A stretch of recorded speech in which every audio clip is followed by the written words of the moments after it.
ये दरवाजा क्यों बंद है? खुल क्यों नहीं रहा? ओह अच्छा, सबा आ गई। सबा, क्या हुआ?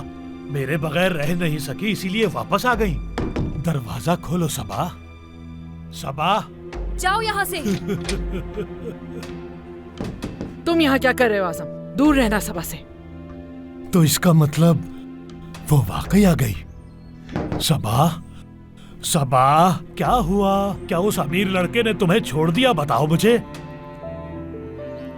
दरवाजा खोलकर खूबसूरत चेहरा नहीं दिखाओगी? दफा हो जाओ यहाँ से घटिया इंसान। ये मेरी बात समझ नहीं आई शायद। दफा हो जाओ। हटो। अब तो वो यहीं पर है।